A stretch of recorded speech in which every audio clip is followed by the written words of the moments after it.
Hello, and thank you for tuning in to another episode of Just Get a Real Job. Thrilled to welcome back on the show Gabriella Leonardi. Can I just ask, have I Yeah, said your surname properly? Because I remember last time I had you on, I kept thinking I'd said it wrong. yeah, Gabriella Leonardi. You got it right. Oh my God. I used to ask Google Translate how to do your name last time you were on. But Gabby, thank you for coming on the podcast. How are you? It's been nearly 2 years since we last spoke. It's mad. I'm so glad to be back. I love your show. I think it's amazing how consistent you are with it. But yeah, it's been like 2 years since I came on the first time. And in that time, I had just moved to London for a show. And that's what I was talking to you about, the show. And then, yeah, I was only supposed to move here for the show for 2 months, but I'm still here in the exact same apartment, which was an Airbnb. So he asked me if I wanted to stay, and I said, yeah. So I've been living in London ever since. So yeah, new That's era. That's amazing. Yeah, I remember you were talking about your play Flock at the time in the show you were doing. And also, like, what's mad is you were our first ever video that we posted because you just got a real job. It used to just be audio only. I mean, that obviously Yeah, moved to video in the last years. And there was a clip from your episode as the first ever clip we posted in video on our socials. So there you go. that's Good to have you amazing. back. There you go. Full circle moment.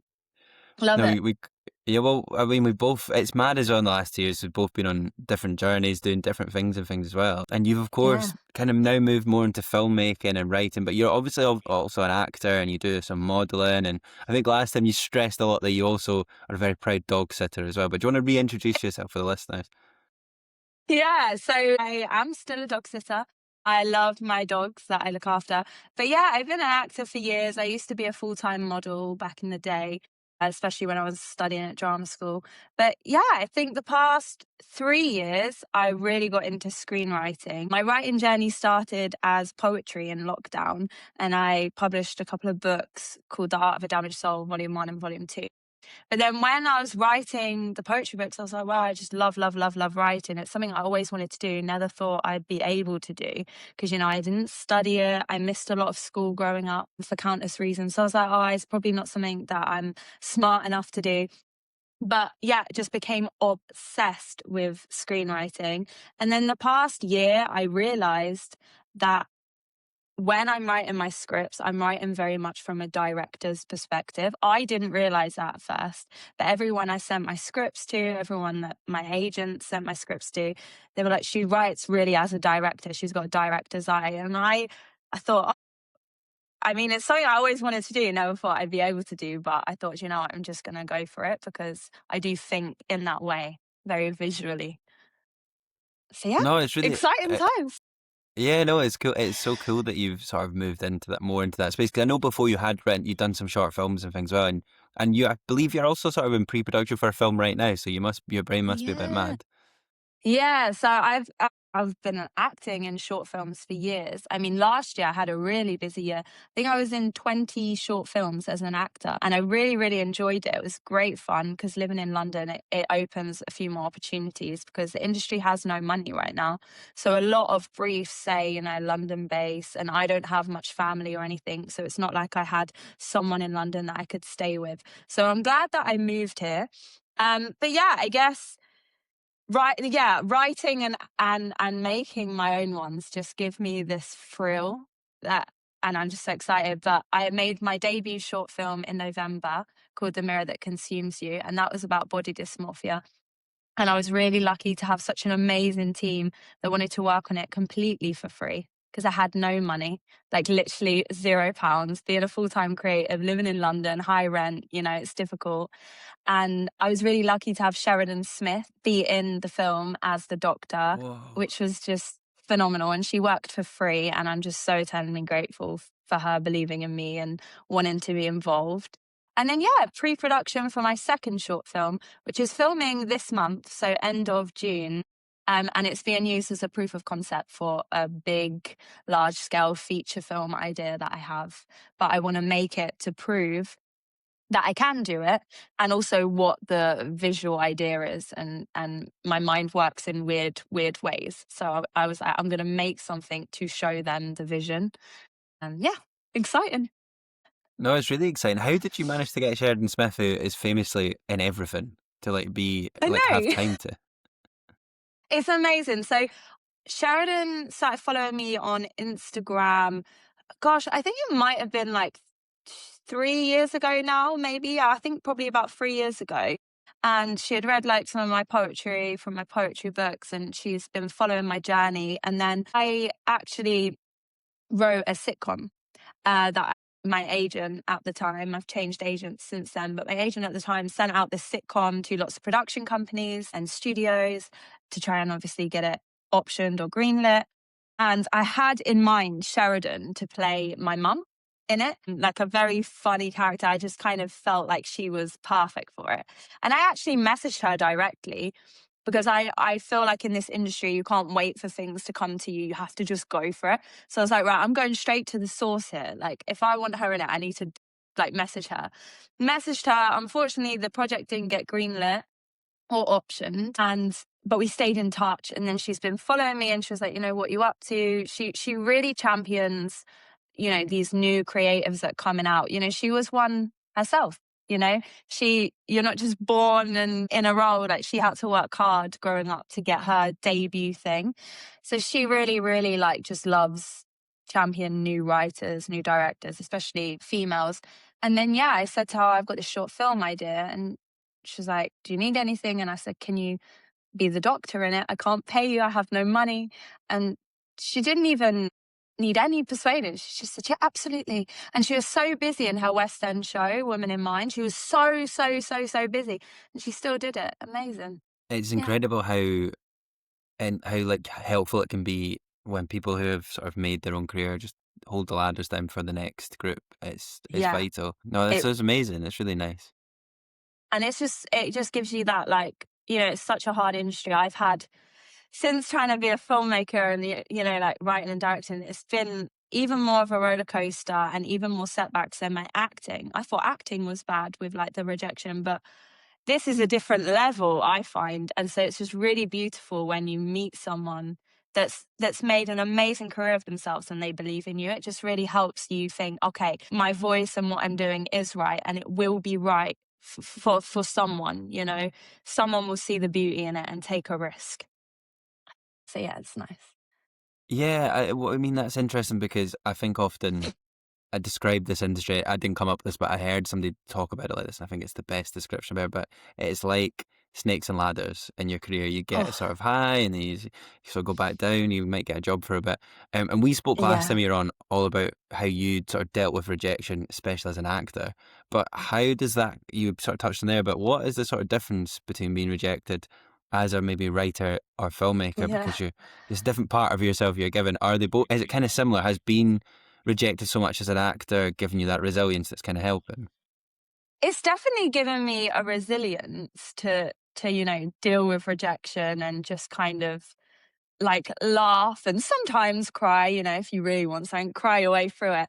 But I think it hits way harder, actually, in my opinion, when you're rejected as a writer, because, you know, I have different ways of writing. Some of my stories are stories that I've come up with from things I've witnessed or, you know, just like my imagination. But a lot of my scripts that I'm deeply, deeply passionate about comes from like my lived experience. So when you're then sending out a script, or your agent, because you can't send it out directly, when your agent or manager is sending out scripts to production companies and they come back and give you a bit of feedback. I've had some feedback before from one of my features, and it's like, this just so deeply sad. And then they gave some more feedback that I can't say, but and then I'm just like, when they criticize it, it's like they're criticizing your life, because some of my scripts are my actual like life Mhm. story that I've actually lived, and maybe I've changed like a timeline or a story or, you know, added elements, but some of them are really crafted from real lived experiences. And then when they like critique that, it's like, whoa, they're critiquing my life here. And it's just that it was a funny thing to kind of get used to, like, okay, you know, my life story or certain elements of my thoughts and my mind and my views aren't going to necessarily click with everyone, and you just have to learn that, you know, it's okay. But yeah, it's hard. It's way harder, in my opinion, to get those opportunities. I thought it was hard as an actor. being a debut like writer director, trying to get your stuff made is very difficult. It's very hard, especially if you have no one in the industry, family wise or anything that can kind of help get you in that door. It's grueling, but it's so fun at the same time. It's a weird thing. Yeah, we're in a very, very risk averse time. The TV and film industry, whether you're in it or out of it at the moment, it's Yeah. so tricky to navigate. It's not a good time. Like there's not a lot of opportunity in the same way that there maybe was in the past. And then at the same time, the kind of weirdly is because people can create their own audiences online. We can do different Mm, things. So I don't know. It is a very interesting time, but also quite a difficult time. yeah. I had an amazing guest on last week called Chloe Maylop, who makes incredible videos about like why she left TV and how she finds having Yeah. left that sort of full timeness of that it easier to be a filmmaker. Do you find Mm. having other work to sort of support yourself makes it easier for you to then focus on your craft on the side as well? Yeah, definitely. I mean, if I just relied on that financially, like, I wouldn't be able to at this stage anyway. But I mean, little things that I've done so many jobs in my life, like so many, whether it's like hospitality or an activity manager in a care home, all these different things that I've loved. But it's finding that balance of not being so deeply exhausted where you can't create. Because I have three disabilities as well. So I have a very limited amount of energy and spoons. So sometimes if I did like a full-time job that took all of my energy, I wouldn't be able to create. Whereas now I found the most perfect balance. Like dog sitting is great for my mental health. I've managed to build a rapport of like really regular dog clients. And so yeah, doing that and a bit of modeling and a bit of writing and shadow writing, ghost writing, it really helps, just pay the bills. But yeah, I mean, I would love to be a full time writer director, but there's not as many opportunities at the moment out there, probably because the industry doesn't have much money. Like it's really hard to get in a writer's room, for example. Mhm. Really, really hard. Really hard. They're not advertised anywhere. Production companies don't have as much money at the moment. So yeah, it's very difficult.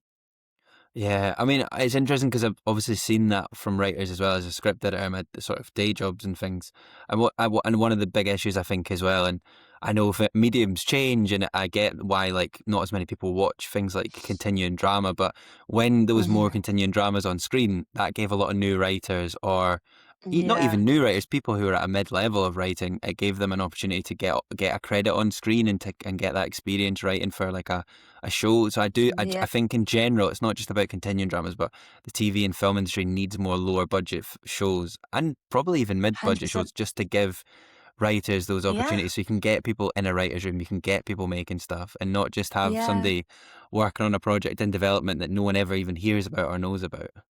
Exactly. And for me, the hardest thing to navigate lately, which actually deeply upsets my soul, is like I really admire that, we move with the times and we're adapting.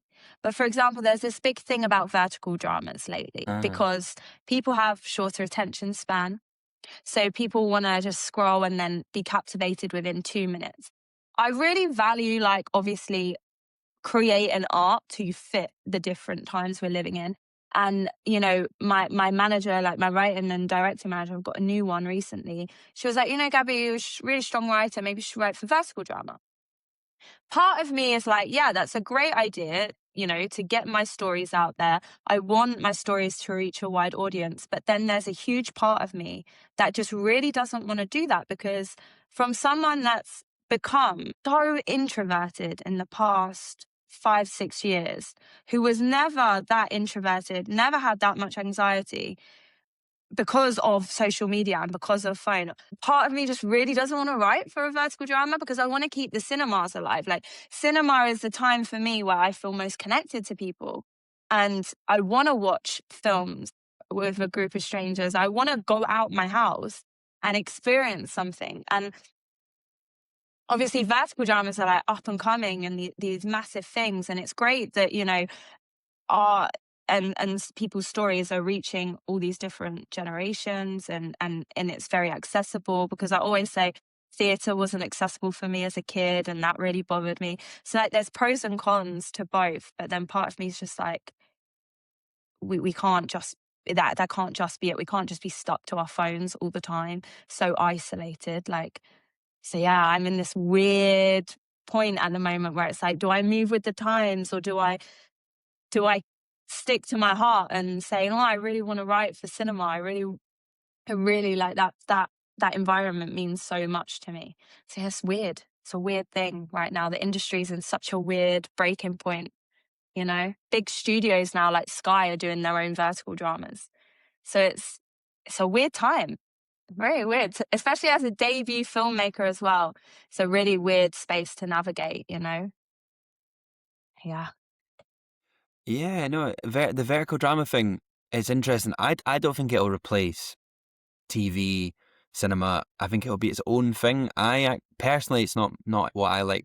I'm not really. I just don't want to watch a drama in that way. Mm, But then there is yeah. content creators I will engage with, and I will, when people post something like part one, you do find yourself like, oh, watch more of that. So I can see why there's an appeal there. And the phone thing is so true. Like, I think I am completely addicted to my phone, and I think doing this podcast, I love the engagement I get on social media. It's a great community I've built through Just Get a Real Job. That's lovely. That's a nice positive side of it. Yeah. But when I find myself going, oh, how many people have liked it? It's not good. It's not why I started this It's hard. podcast. And I mean, but then at the same time, as a creatives, we need to sort of use the social media to like, help Yeah. create visibility. It does help boost your career. And like, I know you're somebody that is, you're good at Instagram. You've got a decent following on Instagram. You've led to opportunities, with, as you mentioned, with Sheridan Smith and things. So I completely hear you there. It's such an odd juxtaposition, which is, it could really hard to get your head around. Social media is a weird one. Like, I feel like it's just, I find it so hard to manage. I do. Yeah. Some people think I'm really good at it, but I find it a bit like it's up and down, especially like the past 2 years. I've gained so many followers, but also lost so many followers. So actually, my Mhm. following has stayed the same because people used to follow me just for my modeling content. And now I'm doing all this stuff, and I get some weird messages sometimes like, Gabby, just show your face. We don't want to hear what you're doing. Like, just show your face. And it's like, okay, well, maybe you're not the right followers anymore for like how I've evolved and what my, it's such a weird thing. And then yeah, like the validation as well is hard, isn't it? Like, not to be disheartened if people aren't liking or engaging. It's a weird one. Yeah, no, 100%. I'm not even doing this to like plug this because it just happens to be on my desk next to me. But I went to a really cool thing last night. It was the launch of a zine called The Scottish New Wave that one of my friends has sort of Mm, launched. And it's all about how, it was loads of amazing creative people there last night. And it's all about like, creative stuff's always on our phones, all very digital. So it's all about like making creative stuff like not digital. And I thought, wow, what a lovely idea. And they like gave that's you the ticket for amazing. the event to keep and stuff. And I thought, it just really made me think last night, like, everything I do is digital. Yeah. And like I'm always on my phone, and it's that lonely thing as well. It's like I feel like I'm a very extroverted person, but how much time do we actually spend on phones not speaking to people in real life? It's quite scary, especially for the younger people. I do think, fucking hell. Yeah, it's really scary. It is scary. And that's another reason why, you know, these art forms like your friend's magazine or like cinema is so important that we do those things to keep people in real life connected rather than just hidden behind a phone. Because the more you're hidden behind a phone, the more you're then sometimes scared to actually go out in big group settings and stuff like Mm. that. So definitely. But I think that's why, like, I think that's why sport is still so popular and loved because, like, football, obviously the World Cup coming up, Scotland are actually in it as Hmm. well, which is a lovely, I Yeah. can't wait. But it brings, you can watch it with other people and experience it with other people, which is what great TV shows like, it's why it's nice to have stuff like The Traitors where everyone's watching it. Because again, we're in this Yeah. sort of weird monoculture where most people, someone might have Amazon Prime and they've seen, I don't know, Clarkson's Farm or whatever, but someone else has got Now TV and they've seen this Yeah. show that you, so I don't know, we don't all like watch stuff in the same way either. So that can be quite No, lonely as well. exactly. Yeah, it's so true. I wanted to, obviously, it's been kind of, as I said, we'd gone on many tangents, but one of the questions I want to ask you about the last few years is like, what has sort of been your sort of highs and lows since we last spoke? Like, because this Wow. is a weird creative industry that you go in some weird places. Yeah, I think the highs definitely have been like just really realizing like I've really connected a thread through my past and through my upbringing and through everything that I've experienced, and actually realizing what it is I actually want to do. So growing up, my parents had me really young, and they were working full time and stuff, and I was just always put in front of the telly, like to entertain me, because we couldn't necessarily afford to go out and do other things or go on holiday or anything like that. And what I remember watching films and TV shows when I was a kid, and I was like, that's what I want to do. So I thought, right, I want to be an actor. That's what I want to do. And then I think since we last spoke, this past 2 years, I've really realized that actually what I want to do isn't just the acting, it's actually making the films, writing those stories. I remember watching Jurassic Park and was like blown away.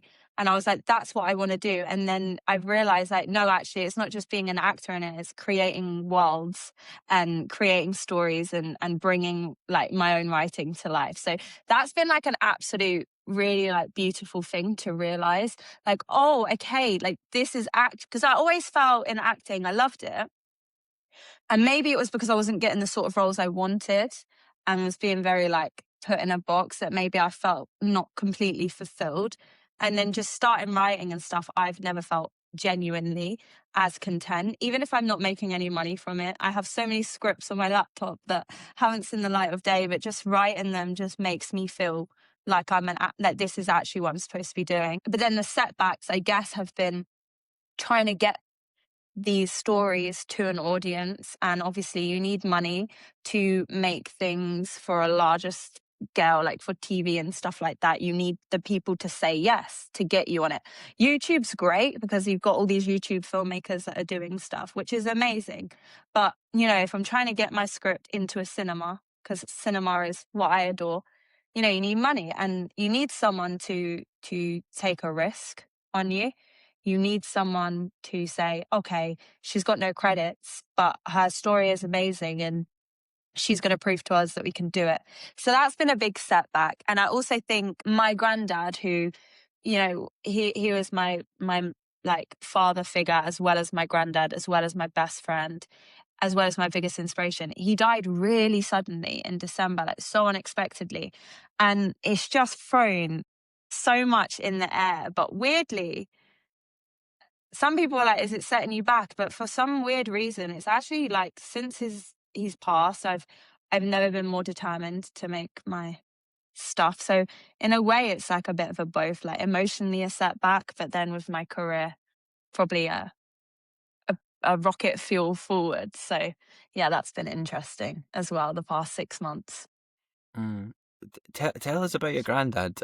I asked this Yeah. because I lost my granddad 5.5 years ago, and me and him were very close. The chain I wear, it's got my granddad's Yeah. nickname Jazz on it. So like, I like think about my granddad every day. So I relate particularly to what you said about being really close to a granddad. But tell us about your Yeah. granddad and stuff, because I think sometimes people hear somebody's lost a grandparent, and obviously it's sad, but people maybe don't think about it as big a grief as maybe losing a parent or Yeah. something. I know it's different, but Wow. yeah, it can be For quite a me, big. like not in a horrible way, but I always said to everyone, and my parents even know this, like me losing my granddad's going to be the most painful loss I will ever experience, because he was a parental figure for me. He was Italian. He came over here. Well, he came over to Scotland actually.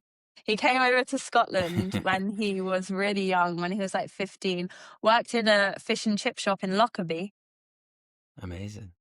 and worked there for ages. And he came over here, had to work hard. Then he brought my nonna over here, and they, then moved to Southeast London and developed their life. But his whole life, he was like work. Even like as a father, the stories I've heard, work, because he had to stay in this country. He had to earn money to get a home here and to, be able to stay here. And so I heard all these stories, and growing up, he kept diaries, and he would just, I've got the diaries next to me actually, and he would just tell stories all the time. And when I was a kid, he would just always be this really like big Italian loud man, but he had this like really thick Italian accent, but Scottish. When he was learning English, and becoming fluent in English, it was in Scotland. So he has this like thick Scottish accent when he talks.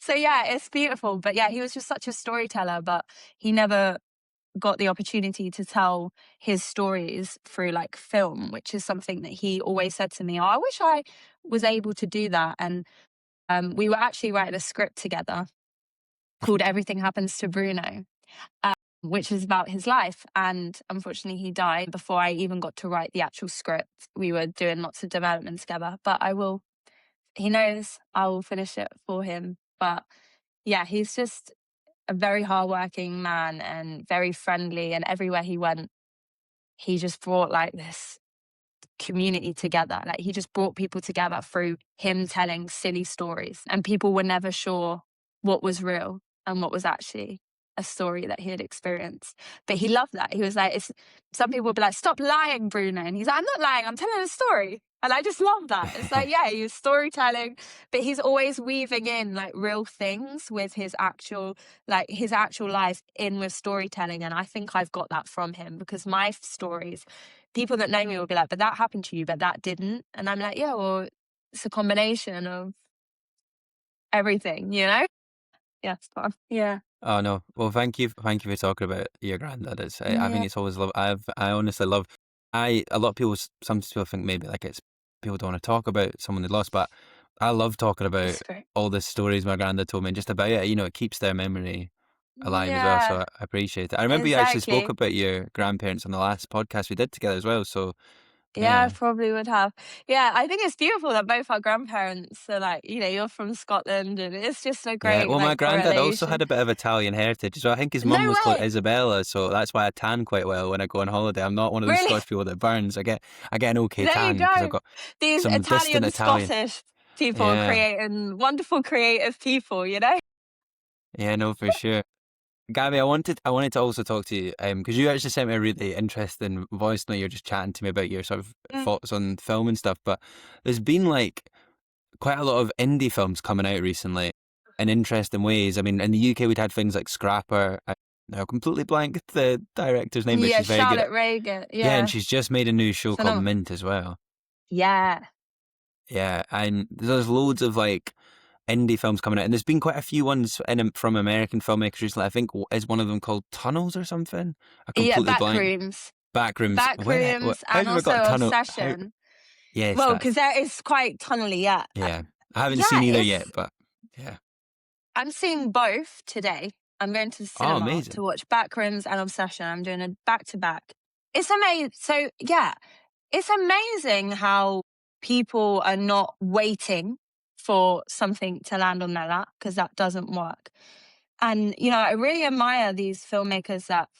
So Kane Parsons, he made this TV series on YouTube and it got millions of followers. And then A24 picked it up and now it's Backrooms, a film for A24, and it's made so much money. Also, Corey Baker, he's done Obsession, and it's a low budget for horror film. 750K, I think it was, and it's made millions at the box office. And, it's phenomenal that all these filmmakers are young and having their debut. But the thing, I've been having a few meetings lately with like executive producers and things, trying to get certain things made. And something I keep bringing up to everyone is, it's phenomenal, but where are the females? Like, I would love to know, like personally, I would love to know big production companies that I admire, like A24, that really, love indie filmmaking and give a lot of debuts their shot. They have a lot of their films are from debut filmmakers. But I would just love to know the statistics of like male and female. And I've been in a lot of video calls, like during workshops, stuff like that, the past year with CEOs from big production companies. And all these CEOs that I've spoke to that are women are saying the same thing. That if you look at it, it's still very imbalanced. It's definitely becoming better, but I would love to know the actual statistics of like how many debut filmmakers, writers, directors that have no credits that get these big opportunities are male versus female. Because I do, I've noticed that there aren't as many opportunities for us. And maybe like it's the industry still needs to switch in that way, especially from a directing perspective. You know, there was this huge thing recently where, you know, a female won best cinematographer, and it's like, yeah, there's so many amazing female cinematographers. Like, you just need to give them these opportunities and give them a platform to on these like larger scales. So yeah, it's something that bothers me sometimes a little bit, but at the same time, I'm like, it's amazing achievement from all these creatives that are, you know, having these opportunities and have made them happen for themselves. But from my personal experience, it's been a little bit hard to be taken seriously sometimes. I've had a few comments. I will never say, obviously, who from, but like, it's like one of my TV shows, very large scale TV show, I like, my imagination is very wild and weird. My DOP actually said to me, who's worked on all my films, was like, you need to put at the beginning of your films from the mind of Gabriella Leonardi. I was like, I'm not going to write that. It's just a film by everyone. But he was like, no, you have to, because your mind is odd. And I was like, okay. And so all these stories that I create are very odd. And I've had a few people that have read it from like big studios being like, bit dark for a female, isn't it? Or it's a bit like too, you know, for a female. And I'm like, but why? Why is it? You know, and this is my question, but why? Just like, women go through a lot of stuff. No wonder why darkness comes from our minds sometimes. Like, we've experienced quite a lot in history and now. So yeah, that it's just an interesting conversation that I'm having with a lot of people. Like, I wonder what the balance is these days. Women, Yeah, it'd be interesting to I see think it's more like actual statistics, because something I've seen recently on LinkedIn was somebody had done a study and it was more about class and TV, but it was so interesting to see statistics back up like what my sort of anecdotal experience of speaking to people was. I think getting the actual numbers for stuff is really useful like that. And yeah. I'd be interested within the filmmaking thing about class as well as like the gender split, because I'm curious how like dominated that might be by people who have connections in the film and TV Yeah, industry or come from money so they can afford to take the risks. massively. Film is so hard. Like, Mm, it is really hard. The past 2 years of us like pitching these scripts to production companies, I've really learned a lot. TV, it's still quite hard, but film is, honestly, I hate to say the word impossible because nothing's impossible, but it is nearing that side, because film costs so much to make, and it's such a risk. And, you know, with streaming, cinema release is becoming harder and harder. And so, you know, these production companies and these executive producers with the money, they don't want to, they're scared to take a risk because they need to see their money back in a climate that is so pulling towards vertical dramas mm. or just staying at home and streaming. And so I have been told by quite a few people, don't be disheartened, Gabriella, because it is exceptionally hard to be a debut writer director for film right now. The film industry is hard. It is hard. And a lot of the people that are making these films, yeah, they if you do the research, quite a few, you know, have people in the industry that can help them, and good for them, like, Yeah. amazing. Their stories are still amazing. I always say, like, Sofia Coppola, right? She's a phenomenal storyteller, and everyone's like, oh, but her dad is Francis Ford. No, like, yeah, of course, but she's still a phenomenal storyteller. Like, you can't take away their storytelling. She's still an absolute force and a phenomenal, like, powerhouse as a creative.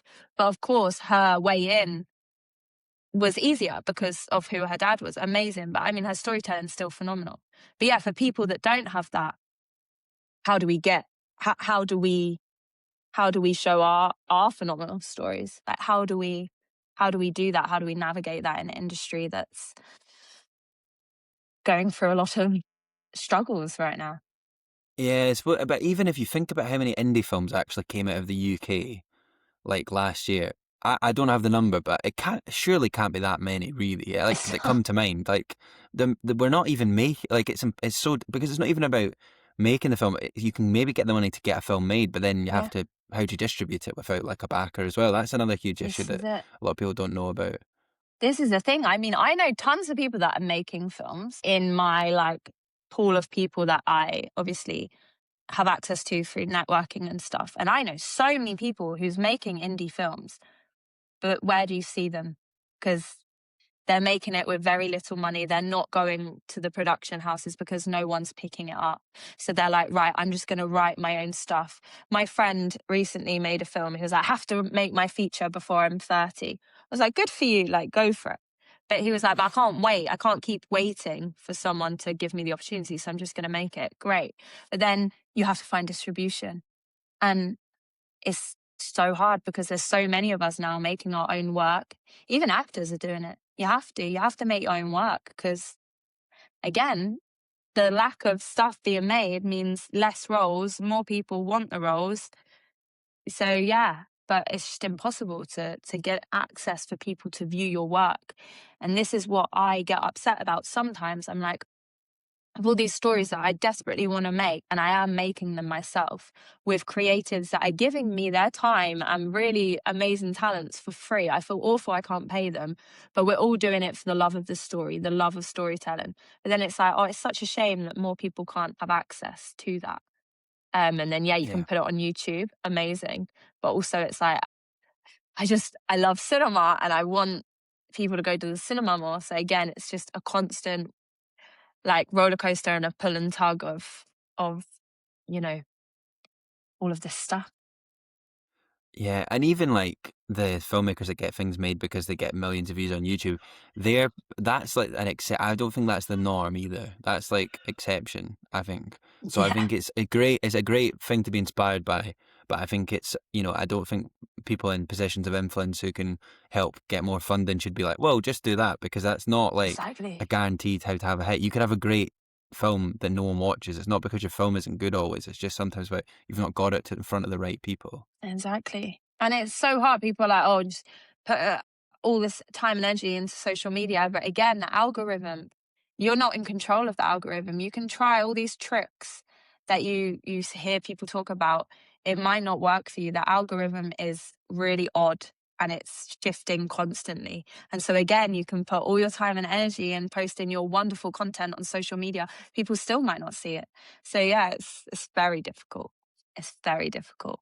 But I think you just Yeah. have to keep creating because obviously you love the creation side of things and just try and do all you possibly can to kick the door down. It's like I am kicking them down. I am probably annoying people, but I will go back to the same production companies. I will write to people directly constantly and be like, look, this is this is what I want to do. But also you have to be so careful of how much you tell these people your story because it's your story, it's your copyright. You can't give away so much of the plot and stuff in those immediate conversations. So it's figuring out and navigating that as well, and how you pitch yourself without giving too much away at an early stage.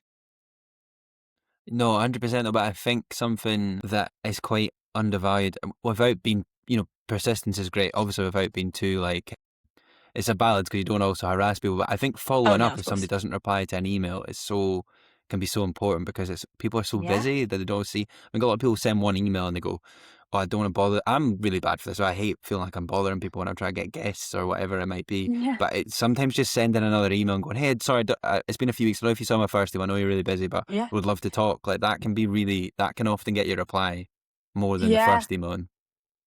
I've actually been because they don't they might not even see your follow up, and I've realized that. Also, if they don't recognize your name, sometimes they're too busy and won't open it.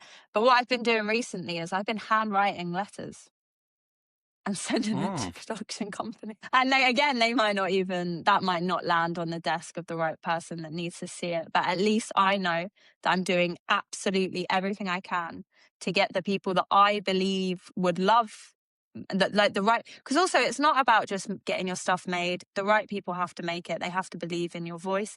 They have to believe in the subject matter. A lot of my stuff is quite like bold and heavy. I don't kind of skirt around certain issues. So I kind of just throw it out there and be like, this is what I'm talking about. And so you have to have the right people that respect that and love that and value that. So yeah, but if it's people that I think really align with my morals and my voice as a storyteller, I will figure out every avenue to try and get you to just know who I am. So I've been Is it that's handwriting yeah. letters. That's interesting though, because I wonder if that's more memorable because it's all emails and no one really does that anymore. So I mean, that might have more of a signal to people that like Yeah. Gabby really cares about this and she's all that. But again, they might not even reach the person, but at least you know that you've tried. I wrote to Steven Spielberg the other day. You might not ever Wow. see it. People are like laughing at me, like literally the people closest to me are like, I mean, you can't just write to Steven Spielberg. He's Steven Spielberg. I'm like, I can, and I'm gonna. But why not? Like, you Yeah, never know. Like, obviously not everyone will respond, but you just need yeah, one person. You just need one person yeah, to, like you shown with Sheridan Smith as well. Like, do you know what I mean? That can yeah, be a big, can change a lot sometimes. yeah, exactly, Yeah. Well, definitely. you touched on Jurassic Park on the last podcast we did together as well. Like loads. I know how much you love it, but like a lot of people are talking about letterbox top fours and stuff. But like, how has yours changed since we last spoke? Like, what are your sort of maybe Yeah. four films that come to mind?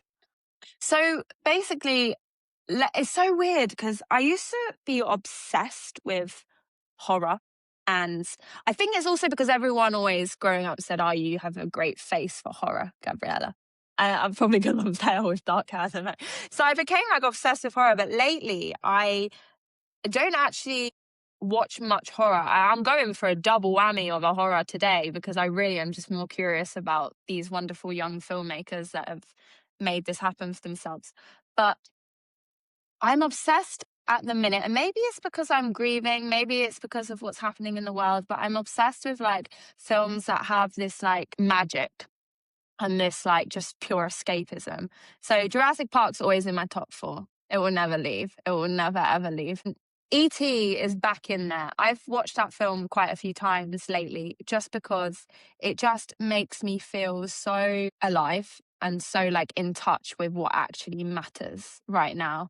Before Sunrise is the most beautiful love story ever. I I love how many people are loving these films. It's one of my all-time favorites. I did my dissertation on the Yeah. Before trilogy, so Did I've you? interviewed a few people who love these films, and I'm glad. I feel like everyone loves them, but it's so good to hear. I know, and people that have never seen it, I'm like, "You have to see it," and then as soon as they see it, they're like, "Oh my gosh." And I think the reason why people love them so much is, again, what we said, we're living in such a social media, digital age. That whole film is two people having a conversation together, in person, connecting together, and it's just stunning. Like, it's just absolutely, like, it just yeah. And then my other top favorite film, which is probably number one, it's probably my all-time top favorite film. It's Stand By Me. Have you watched that film, Stand By Me? Yeah, Yeah. that used to be the film in high school if the teacher was off sick and we had a supply Yeah. in that would get put on. I think I've Yeah. seen that film like almost too many times in a way that made me not like not I do really like it, but I think it just got put on at school far too often where it's like, right, I've Yeah. seen this about 90 times now. Like, I just love it because, again, and this is how my top four have changed. I reflect on all my four films, and all of them is about human connection and like finding and connecting and embracing this like love. And I think maybe it's because in the past few years I felt so disattached and so like isolated, and so I have thousands of Instagram friends, like people that will speak to me on Instagram or engage with my story and be like, wow, this looks great, well done, or oh, you look like you're having a great time. And then I realized, like, when I actually want that like real person connection, I don't really have that many people that I can just go and see in real life. And I think that's something that the filmmaking has been such a blessing. I've These people that have been making these films come to life with me for zero budget are literally my family now. Like, these creatives that just get my mind and love me for my oddness, and I just don't have to like pretend to be someone else with them. And so yeah, my films have changed more based on like this magic, this escapism and this hope. Because I think hope is a big thing we all need right now. It's so scary, like where society is going, and yeah, it really petrifies me. And so these films are just magic and full of connection. Yeah. no, they are all really nice films as well. The What's magical your part of it for favorite sure. film? What's your Whoa, top favorite film? my top four in Letterboxd at the moment Yeah. is, I mean, it changes as well. Obviously, before sunrise. Although I actually love the second one, Before Sunset, as well. I love that one. Yeah, I think okay. in a way, you know, I always say to people, if I could go, I would love to have been able to experience what it must have been like to have seen the first one and then in real time seen the second one. Yeah, I love how much, like, just seeing the physical passages like on screen, because I'm quite a nostalgic exactly. person. So Before Sunrise is on there. Train Spot, obviously, I just love it because it's like Scottish, but also just, I don't know, it's just something about that film. I've seen it so many times. I love it. Hot Yeah, Fuzz as well. I love, because I really like Edgar Wright, but I think it's so yeah, rewatchable. That's why I put it on yeah. there. And then fourth, it kind of switches up all the time because Francis Ha was in there for a long time. I do love Francis Ha, but at the moment, You know, I I've think it's never when seen that. it's really good, a really lovely I film. need to watch that. Greta And what was the Garbo as other one well. you said? What was She's the in other one? Francis Ha and When Harry Met Sally. Actually, love oh, that film. So good. It's perfect 90 minutes. Like, just a great film. So well written. Yeah, I really yeah, the like it. script's phenomenal. Yeah, it's Yeah, brilliant. good films. I'll watch Francis Ha. I'm gonna watch that tomorrow. There you There you go. go. It's a Yeah, nice let's one. go. There'll be different vibe to the horrors. I just have Yeah. two more questions for you before we wrap up. But one of them is about, like, since we asked John, but what's it's a slightly different question to what I've asked you before. But what's something people might not expect about having a creative career that has surprised you? It's taken you by surprise. I guess that like you just sometimes feel like you're an alien. Like, I'm not kidding you. The more I've embraced, so since we last spoke, when I first spoke to you, I was just going into like a full time acting job. Before that, I hadn't done full time creative work ever. I was always doing normal, I hate the word normal, but normal proper jobs, as my Real family would jobs. say. Just you're getting a Proper, real real, job. yeah, Yeah. just get a real job. I was doing the real jobs. And then since I spoke to you, I've not had a real job. I've not had a real job other than dog sitting. And I feel like an alien. People look at me and they're like, what are you doing with your life? Like, Gabby, what are you doing with your life? And I'm like, what do you mean? I'm having the best years of my life, like just creating and just having that freedom of not trying to like fit into a box. And then people are like, but Gabby, you're turning 30 this year. Like, you gonna get engaged, you're gonna buy a house, you're gonna have kids. I'm like, no, hell no. I'm making films. So I do feel like an alien. But then also I think every day I have to remind myself, create because I love creating, not because I want to eat. You have to find another way of being able to eat and pay your bills. Because it's like this, I have never been paid for my writing yet, but I'm the happiest when I write, and I've done the most writing ever in the past 2 years. But yeah, just that. But I just love that I've just fully like said, actually, society tells me we're supposed to live like this, but I'm actually going to create because that is when my mental health is the best.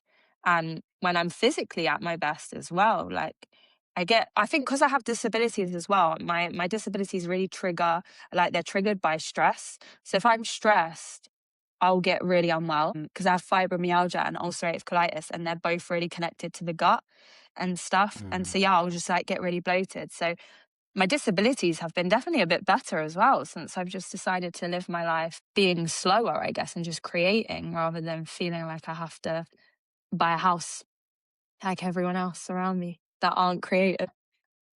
Really hard. Yeah. Well, for the listeners that can see I've gone dark, my camera has stopped working, so we're on the backup camera. Um, but no, it's a lovely answer, Gabby, about your sort of what like has surprised you most. And I think the disability thing's so interesting because I'm dyslexic and dyspraxic, and it's something I used to not. When that's your norm, you don't really think about it as much, and how that might affect you. So like, I used to get really tired because sometimes the way my brain processes stuff, and I used to always think, why the hell am I so tired? Like, and get frustrated. But then it's like you forget that it's just something that other people might Yeah. not experience themselves because it's not in their normals, and that's just how you kind of go through life. It's interesting. This is it. I have such limited spoons. Like sometimes, so for example, I'm in pre-production right now for my film.